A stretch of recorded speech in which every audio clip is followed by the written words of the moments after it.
Just to give you a little history, this is, let's see, I think this is my 3rd year, 4th year, 50th year, something like that, at PSA. And what we've done is we've changed the program, and you guys were supposed to have been here about 4 weeks ago during the middle of our outdoor season. But the way that kind of got waylaid is beats the daylights out of me. But I want to let you guys know that we do something at PSA that the rest of the groups, the USSF that Brad was talking about before and so on, do not do. What you're looking at here is Brad, Buddy, Jim, and myself are part of the mentor program.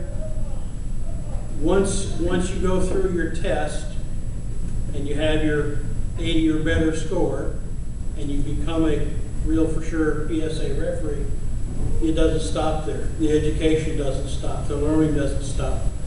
The watching you guys and say, hey, try this, see if that works. It doesn't stop. We meet, let's see, roughly about every other 2 weeks. Is that about right? Every other week? 3 weeks, yeah. Not every other 2 weeks. English, great second language. So that we, let's see, there's 12 of us in the mentor program. And we go around to all the complexes, and we have clipboards, like those in the back, and making notes, talk to you maybe at the half of your game or the end of your game, and we say, how did this work, how did that work? Saw you doing this, let's not do that again, that type of thing. In an effort to make you the best possible referee that you can be. In due time, it is my hope that you guys will walk out of here, head on to the USSF things and stuff like that. And that first premonition of I'm here to make money will all go away. And it's not that we don't pay you or anything like that, because that's not true. But I hope that your passion for the sport grows as mine did. I was commenting to Buddy a little while ago that I started doing indoor games in 1985 or 1986. It's been a while. But once you learn the sport and you learn it from the referee side, as I say, from the other side of the whistle, that your interest and your spirit will pick up in the game, and the rest will take off by itself. Let's see. As far as the program goes tonight, we're going to go through everything's in your workbook, by the way. We'll give you everything that if you'll fill that out as you go along, I'll give you a hint. If you'll keep that accurate and up to date in Kansas City, the entire test is right in front of you. Okay? If you choose not to make notes and not fill out your workbook and end up with a less respectable than 80 points on the 100-question test, it won't be because we didn't try, it won't be because you didn't try. And we intend to hold you to task on it. You have to. The first and biggest question that I want to ask you guys right now is, will you give me a promise that you'll be able to answer or make that yes and no decision that it takes being a referee? You know, everybody's seen the TV show Who Wants to Be a Millionaire, where you phone a friend and phone the audience, everything else like that. When you're a referee, you don't have that time. You have maybe 3/4 of a second to go through 17 laws, a truckload of international board decisions, what the circumstances were of the play in the game, make that decision, and do you put wind in the whistle or not? If you put wind in the whistle, everybody's going to stop. They're going to want a definitive yes or no, this way or this way, direct or indirect from you. That's all they want to know. If you blow the whistle and go, well, it didn't happen the way I thought it was going to happen, try as you might, try as you will, noise comes out of this thing. Noise doesn't go back in it. And once everybody is stopped, as I said before, in that 3/4 of a second after you've blown the whistle, they'll expect a direction, what the result was, and what your answer is. So that's the toughest thing that I'll tell you that's going to happen through the class, is you must be able to answer those yes and no, black and white questions. I saw it, you did it, we're going this way, and it's indirect. Which means it was most likely against the game and not against the player. If it's against the player, most of those are direct free kicks. Does that make sense?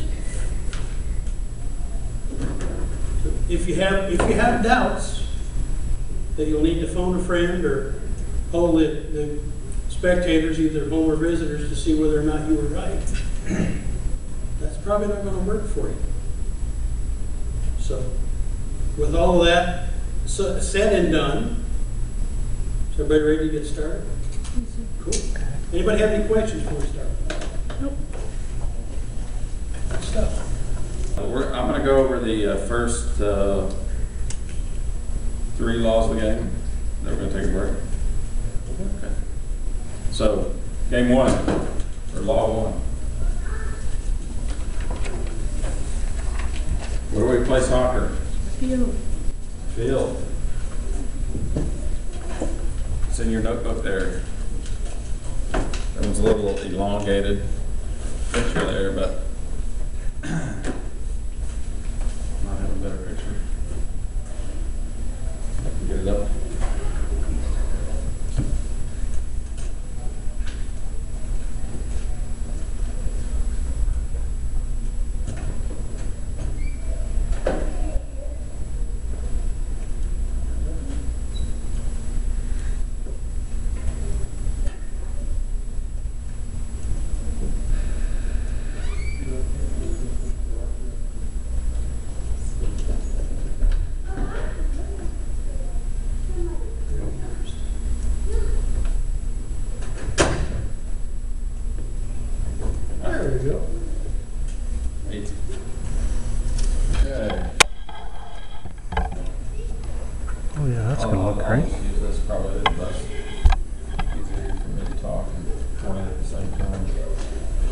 Okay, you have a soccer field on your workbook there.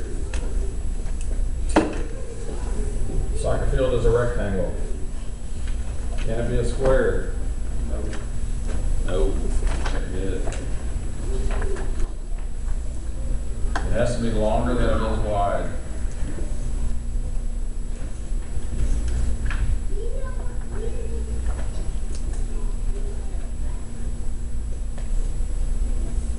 Better artist than you are, Brad. Pardon me? You're a better artist than Brad is. Yeah. All right, field of play. You can't draw a straight line with a ruler. Got something off the field of play, isn't it? What's this little area right here called? Corner. Corner. All right. What do we put in the corner? Flag. Here. Very good.